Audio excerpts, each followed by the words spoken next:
percent ionization is another way that we can use to define or to quantify how strong or weak an acid is.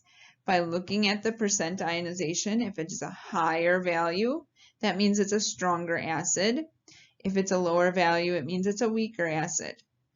And so in order to find our percent ionization, we're going to find the concentration of the ionized acid, which is the H3O plus concentration, and divide by the initial concentration of our weak acid, or HA.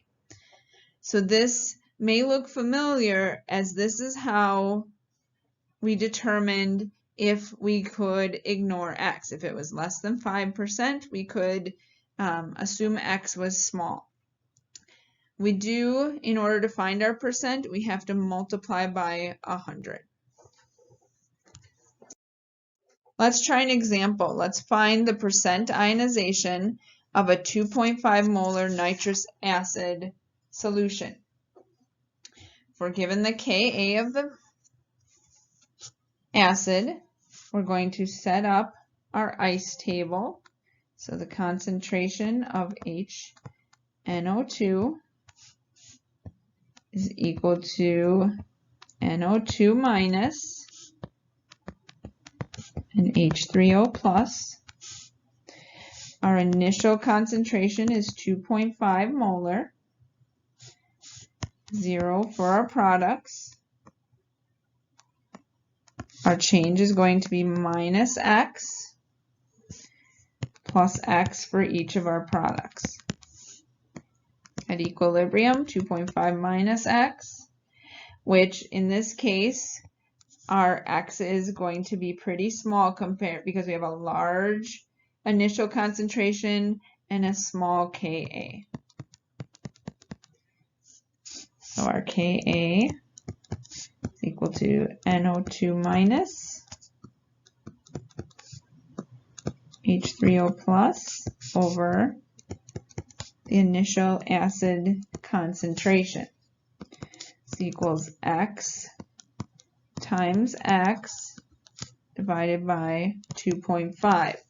Our Ka value, 4.6 times 10 to the minus 4. So if we rearrange this,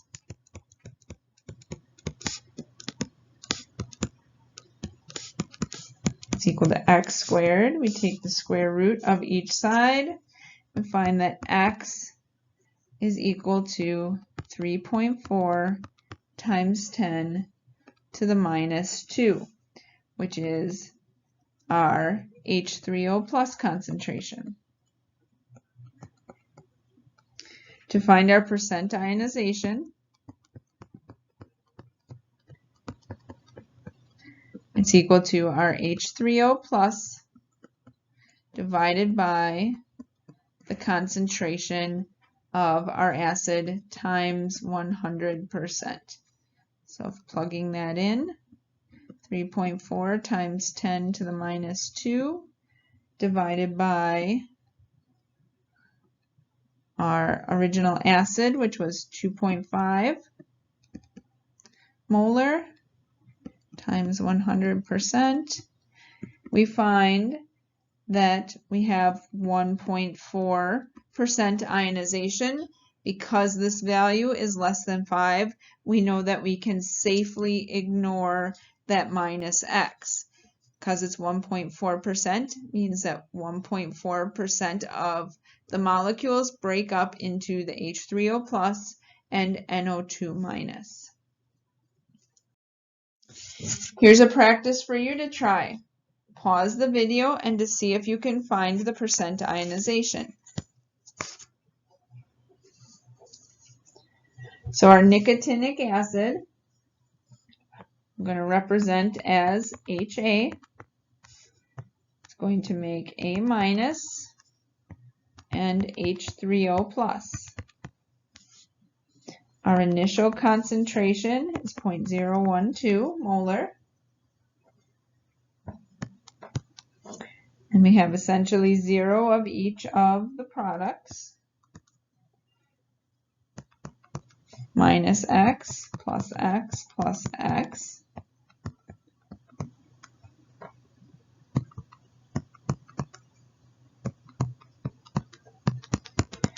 Okay, we're going to make the assumption that X is small. We'll double check it when we find our percent ionization. I'm going to plug this into our Ka value, A minus times H3O plus, or HA. Plugging in these values, we get X times X divided by 0.012.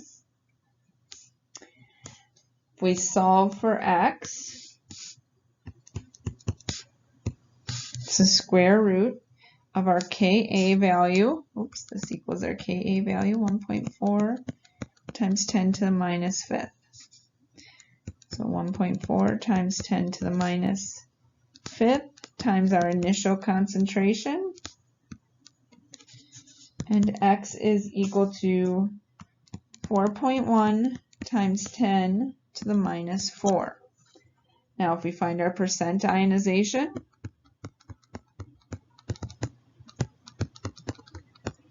again, it's our H3O plus over the original concentration of the acid times 100%. 4.1 times 10 to the minus 4. Remember, X is equal to our H3O plus concentration divided by our initial concentration of the acid times 100. We find that that value is 3.4%.